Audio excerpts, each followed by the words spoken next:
I'm Keith Savino, the chairman of NetVU.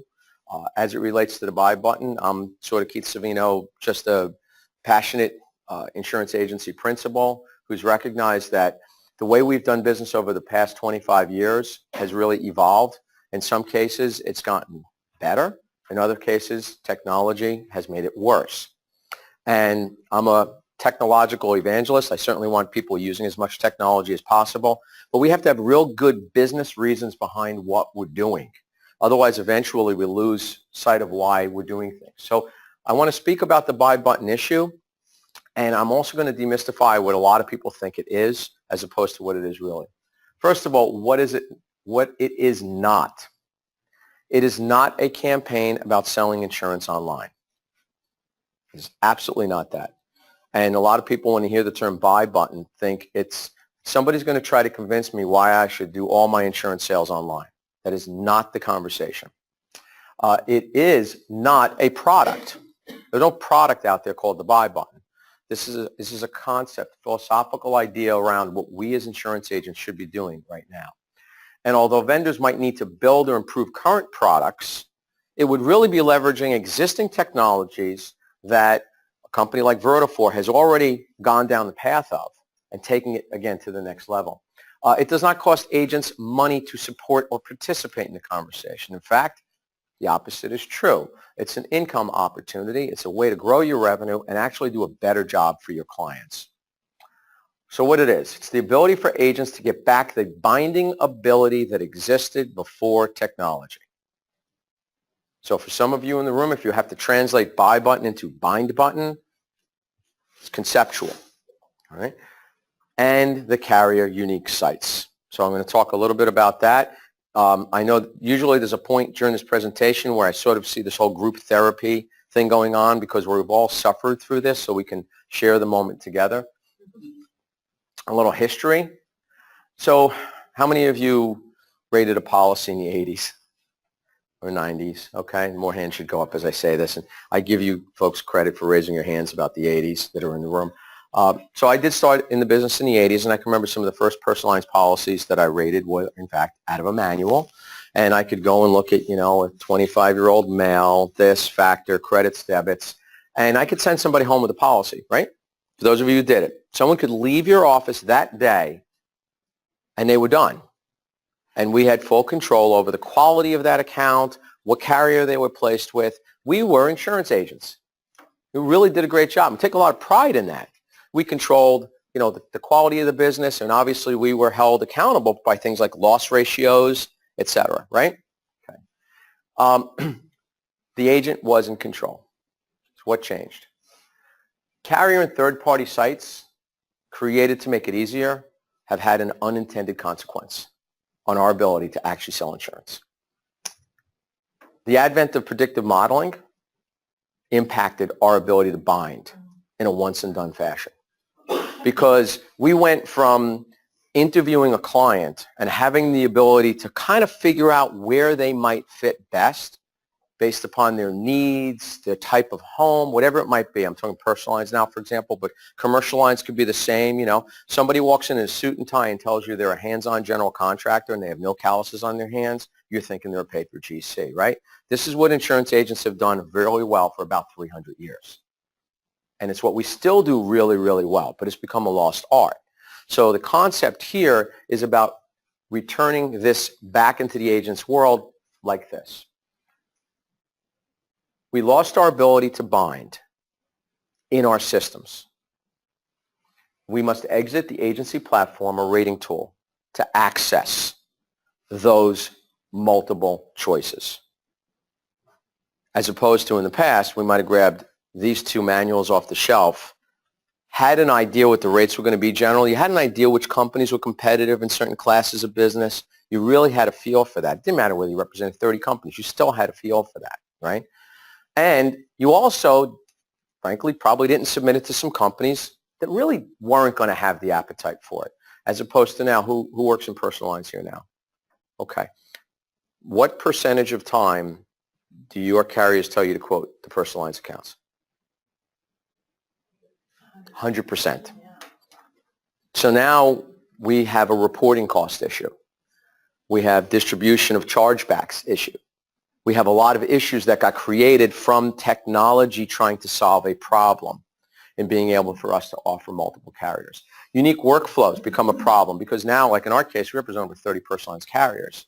That's 30 different agency management systems we need to learn to use, which get changed overnight with little or no impact or notification, right? Questions get added or removed. So it's not like in the old days, you could literally look over here and tab through fields and know exactly what you were entering. Those days are gone. You really have to be very engaged. And that's like, 22 minutes here and 22 minutes here and 22 minutes. And by the time you're done, that $800 homeowner's policy, which took you 16 hours to quote, the client's gone somewhere else.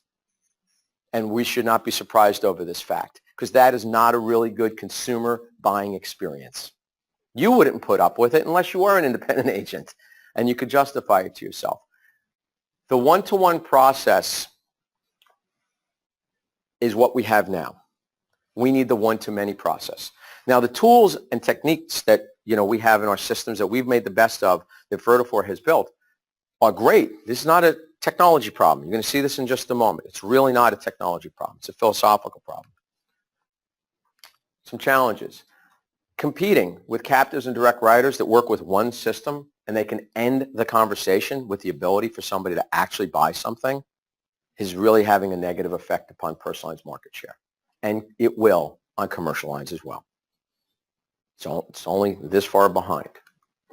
Agents represent multiple carriers. We generally offer premier products, varying price and premiums. The premiums changed when bridged over to carriers. We know why. That's not, again, I'm going to tell you, it is not Dave's problem. Dave's dealing with pre-L Rater, for those of you who don't know. So that's why he's over there. And often it takes days to get accurate, bindable quotes, right? You go back and forth, the number changes, now you go back to the client because now you went to a different carrier website that asked 2 new questions that didn't exist before, and then you're back again. And oh, by the way, when you get back to the client, what did they tell you? Thanks for trying. I went somewhere else. Because they got on the phone with somebody who could begin and end that conversation. So one of the choices, I've seen some independent agents actually start doing this. In some cases, they've stopped using the data aggregation tools, which is not doing the best job for their client based upon the carriers they represent. But they realize that if they just went into the one carrier and closed the deal right then and there, do that. So it's kind of like Mondays, we do this carrier. Tuesdays, we do this carrier. Wednesdays, we do this carrier. Thursday, does this sound insane? Believe it or not, there are some agencies that have started to do that just so that they can close the deal because they realize when they hang up the phone with the client, a lot of times if they don't close by the end, they're probably not closing it afterwards, right? It's not just the personal lines challenge. As I mentioned, commercial lines lacks the ease of submission. Direct writers and online options are not just entering, they're become quite embedded in the BOP arena, small commercial lines arena. There are companies that sound like this other benefits company that, went out and give you free software and then they tell you that, they're compensated through the policy. There's a few outside, disruptors that are doing that in commercial lines. And honestly, the independent agency channel is not prepared to compete in the digital age. We just aren't ready for it, many of us. We think we are. So going back a little bit, this has been a bit of a personal quest. In the mid-2000s, the issue was socialized through a lot of meetings that we had. The first one actually happened in Atlantic City, New Jersey, at a PI New Jersey conference. 2,000 people there, and we all walked out of the room, and many of us, and sat down with key carriers and vendors. Dave Acker was at that meeting at the time, and said, we've got a problem with chargebacks and reports and the cost of doing business. And that became an issue with Augie. In 2014, NetVU became engaged with the issue. I was on the board and said, we have a problem here and we need to fix this. Everybody said, yes, we do. And it really was decided at the time that if we could just make the button green in PL Rater, like we knew that was a bindable quote, was going to be 100% accurate. Like, what do you think that would do to your closing ratio if you had that? Now, if you represented 10 carriers and 3 of those were green, where do you think your account execs, CSRs, and producers would go first? You think they'd go to the 7 that are yellow, or you think they'd go and bind the 3 that are green? So there actually is the opportunity for some carriers who really want to be first in to make sure that they can get this done to move ahead. And the conversations with Vertafore were, this is a bigger, and it's a compliment, frankly, to the Vertafore execs that we're working with. This is bigger than just Vertafore. It's bigger than NetVU. If we don't get full industry buy-in, this will not happen. We realized that in the past. Everybody has to have the same priority. And so at that time, it made sense. In NetVU, we approached both the Applied Net User Group and we approached PIA, Big I Council, et cetera. And we all sort of agreed this was a really great project for PIA to get involved in on a national basis. Not a lot of baggage there with other technology solutions over the years. Let's run with it. We knew it had to be handled by a CEO level person, and we convinced Mike Becker, who was the CEO of PIA National, to step out and put his name on a piece of paper with Greg Masiak, who's the CEO of Accord at the time, last October, and say, we need to fix this problem. And that's what gets industry attention, and that's what happened here. And that was at the meeting in Florida at the Accord Implementation Forum. And then in January, and it was hosted in Pearl River with Accord, we had all the key vendors involved. The associations were invited. So it wasn't just, PIA. So Big I was invited. The council was invited. Ron Berg was there from ACT. PliedNet, et cetera, et cetera, et cetera. And I don't mention this from a competitive standpoint. You have to understand it's cooperation. Although people are competing with each other, we have to agree on what the priority is. Otherwise, there's no reason to build it out. And here's what was a key result of this at the end. After we all agreed it's not a technology problem, if you only read the first sentence here, there's a position paper that's been put out by PIA that goes for 3 or 4 paragraphs. This is it. The buy button's official statement is, it is the ability for agents to bind a policy in a once-and-done fashion in their agency systems, regardless of the point of engagement and or policy sale. So if somebody walks in the front door of your office, you should be able to do this. If your producer is out at 8 o'clock at night having dinner with somebody and they go, I'm really upset with my auto carrier, they should be able to do this right on their mobile app. They should be able to tell you, 12:01 a.m., man, you're rolling. You should be able to do it.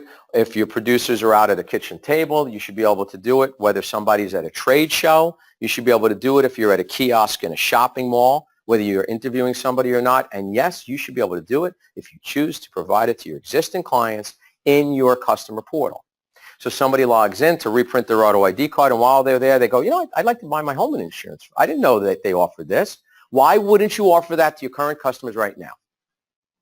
I would really ask somebody, give me a really good reason why you wouldn't want to cross-sell your existing client right now.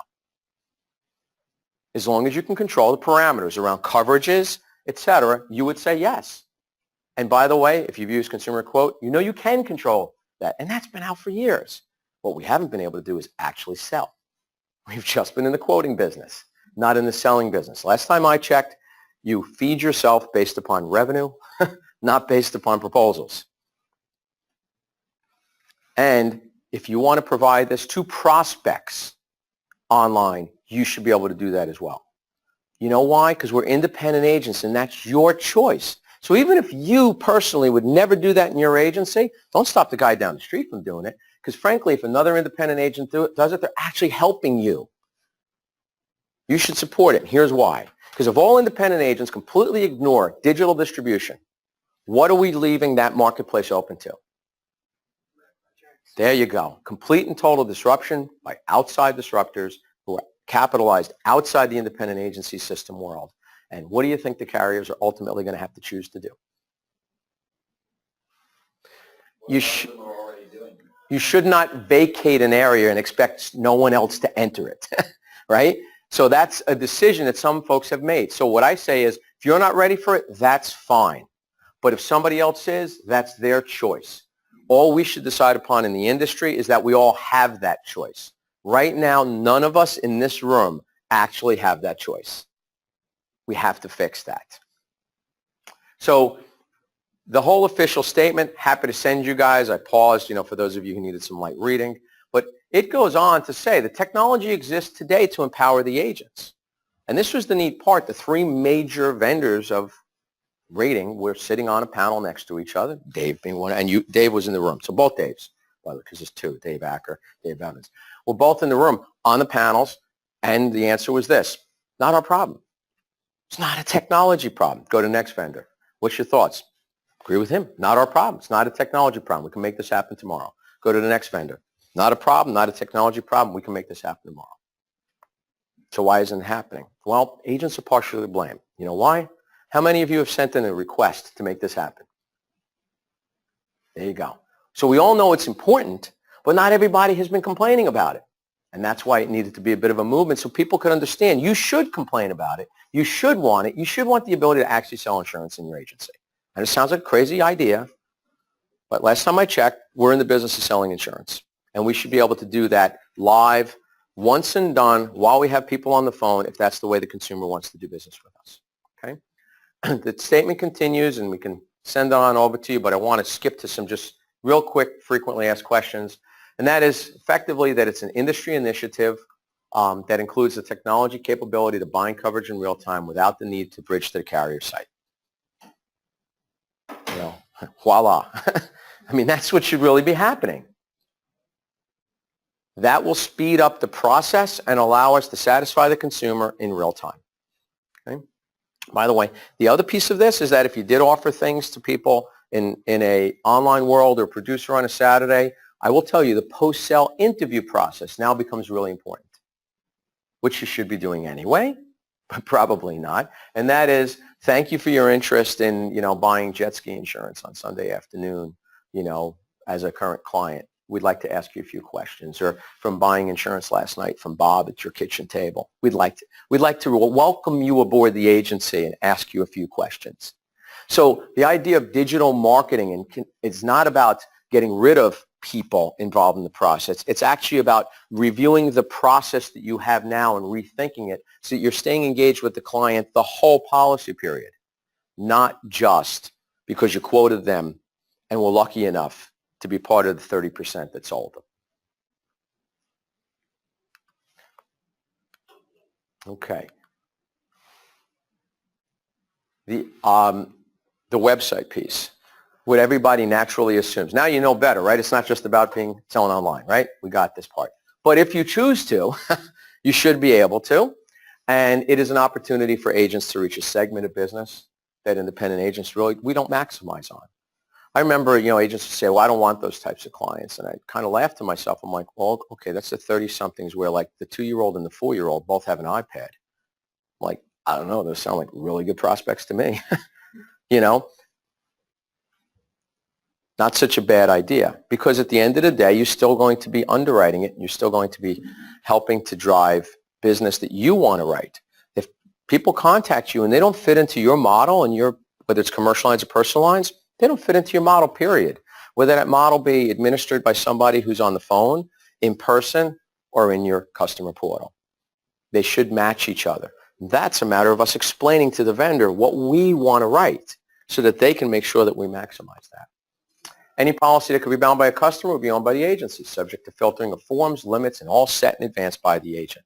If you say you don't want to write anything below this limit, well, that's what you set as your defaults. Well, I hear people all the time going, well, I don't want to write that limit. Okay, if you wouldn't write it in the office, why would you write it online? Makes perfect sense to me. Set it up that way. Those are business issues. Those are philosophical issues. They're not technology issues, right? We can build that up. And the follow-up contact from the agency to customers who bound the policy on the agency website will enable upselling and cross-selling within hours, because you're not talking to a prospect, you're talking to a client. It's an entirely different conversation. It's not just a form they filled out. Oops. Okay, so what can you do? I'm sorry to skip through some of those, but in the interest of time, Doug, I want to make sure that we get to what people can do. First is messaging to carriers. Be clear about your needs and direction. So informally and unofficially, when I would speak with a lot of carriers over the past 2 years about this issue, they would say, our agents don't want it. So, well, where are you getting that from? Well, when we go in and we visit customer service reps and agencies, they constantly are very derogatory about online stuff. I said, well, this isn't just about online stuff. And even so, why are we derogatory about it? Message is, be careful what you say, even tongue-in-cheek, when a marketing rep comes into your office, because they are writing it down. And that data is getting aggregated. And what the feedback is that a lot of carriers are hearing and feeling and smelling is that the independent agency channel does not want to do digital marketing. The majority. There are exceptions, clearly. We're one of them, right? I mean, many of you are here today because you're one of them. We have to reinforce that we want to sell insurance. That's probably the most important message that you have to do. Because if you don't tell your carriers how badly you want to sell insurance, they will find somebody else to sell insurance. So don't ever resign from a marketplace. Let Vertafore know you're interested. The PL Rater team sitting here, the customer portal implementation is here. We need to talk about getting rating built into the customer portal.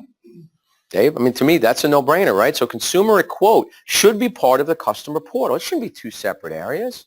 So if I get a client to log in and do that, they should be able to click on their home, bridge over to the PL Rater, and now quote the auto. Because we already have a lot of the information. Why wouldn't we make that easier for somebody? You could do that in so many other businesses right now. You know, how many people have bought something from Amazon in the past 10 years of their life?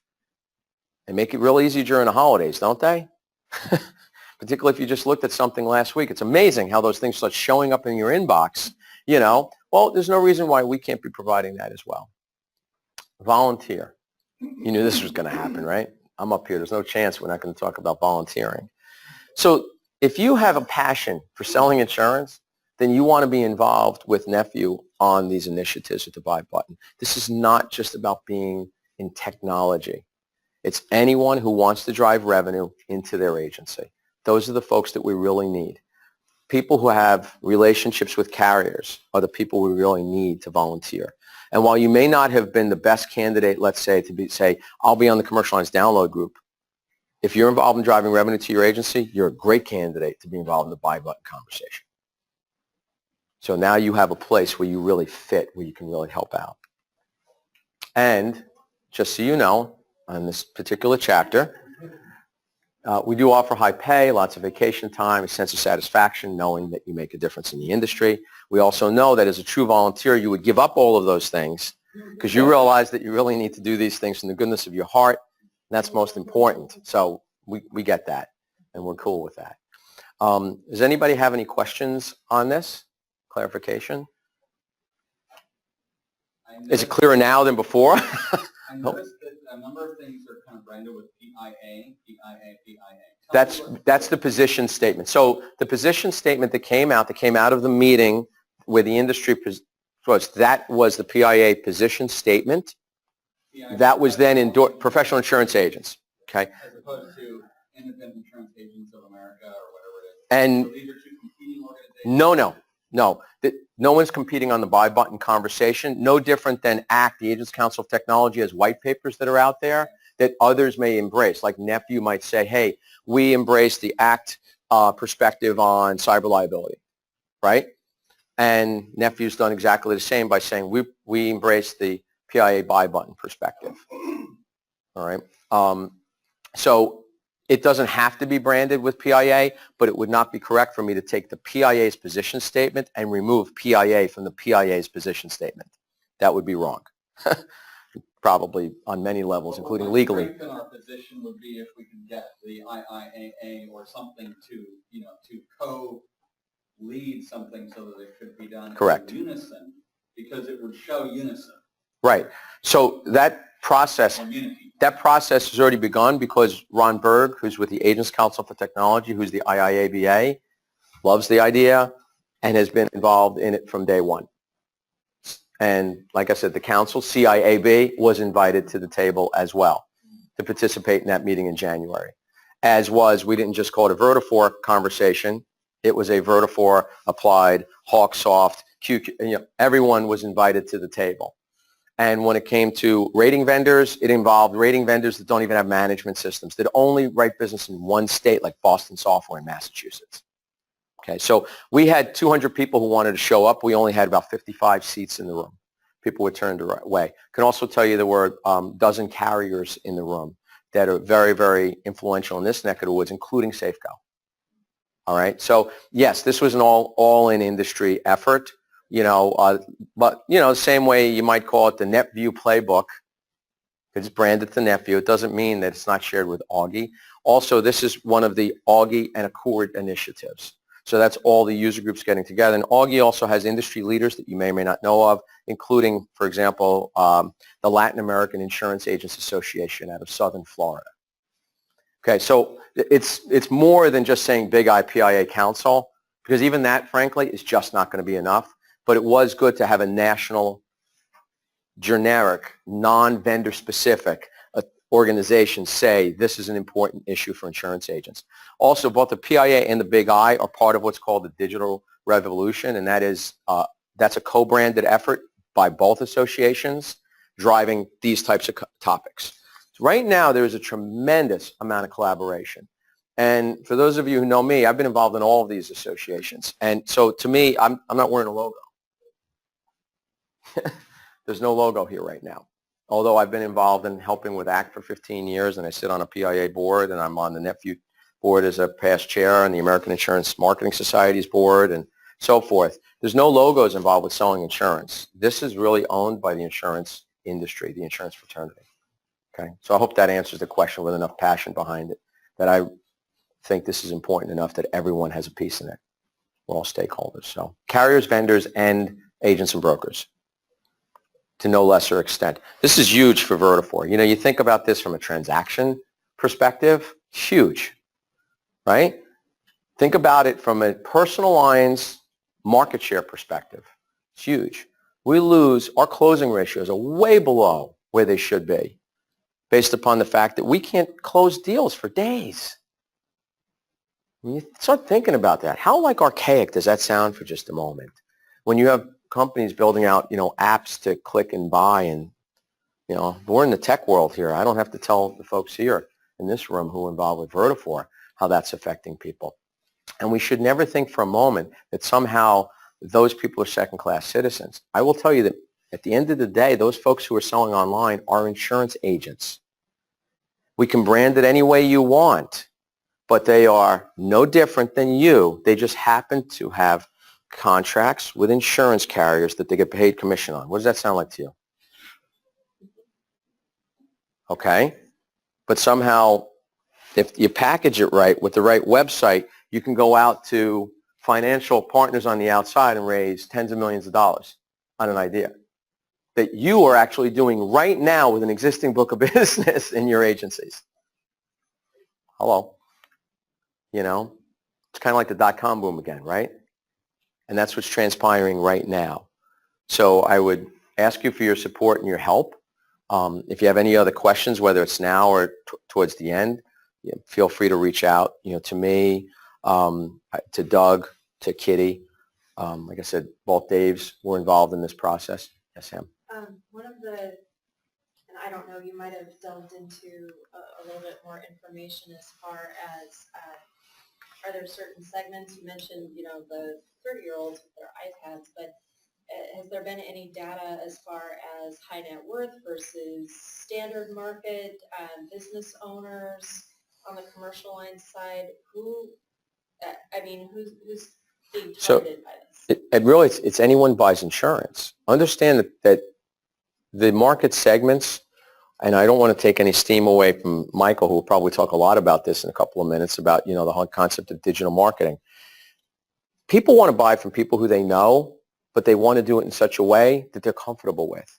At some point in time, we may just not be able to service that client because we're just not able to give them a buying methodology and a service methodology that they're comfortable with, right? People still want to, we're in business, our agency's in business since 1864. I could probably say we've had some legacy issues over the past 152 years, okay? That doesn't mean that we shouldn't be offering our prospects the ability to buy builder's risk insurance online, and we do today. Well, and I find that Okay. I specialize in the high net worth segment. I find that, especially when dealing with the high net worth carriers, they're very adverse to an online buy button because the high net worth needs are too complex for them to ever Correct. understand online, which in some cases are true, in some cases are not true. Yeah. So. But if you deal with family offices, they want access to that customer information because they're getting a phone call, right? So if you can't give that to them in a customer portal and they have to call you every single time, they're going to get tired at some point. So empowering that relationship with technology is a good thing. Being able to offer the cross-selling ability that when that person at 4:30 says, I want to buy a jet ski because Junior just called and says he's in this showroom and he's driving away with it, might be something a family office might want to be able to log in and take care of right then and there.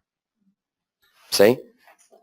Okay, so it's not just about the home and the auto. It's about all the lines of business that you're dealing with somebody. We're a very changing world right now.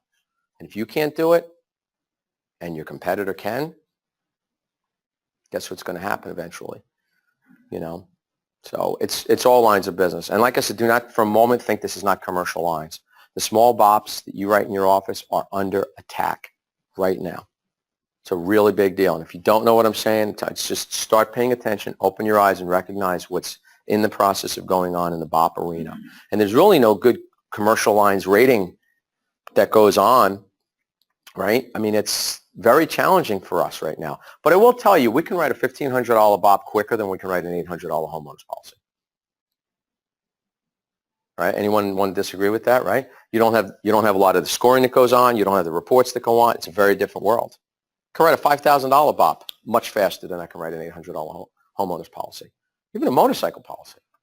You know, we've so overcomplicated what it took that we used to do 20 years ago in 10 or 15 minutes for somebody. Now it's become a complicated process with lots of E&O exposure because we're not using the court apps half the time. I hate to break out a nasty little secret, but many of the agencies are using the carrier proposals to close. Not that anyone in this room would do it, but they're sending the client the proposal from the carrier site where everyone's signature line says something different that was written by counsel at that carrier. And sometimes foregoing the actual accord form, which was filed for use in that state. So think about this from an E&O compliance and regulatory perspective. So when your CSR is asked, so this is the form they saw that all your prospects sign 100% of the time, what's the answer going to be? No. What do we know when you answer no to a question like that in an E&O case? It doesn't look good after a while, okay? We have lots of issues that technology has created in an effort to try to help us sell insurance. These are the things that need to be handled as part of the buy button conversation.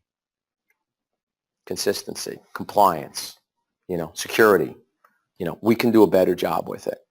And now's the time to do it. So, any other questions? Good. Then I thank you guys very much for listening. I hope you're on board with the idea. Great.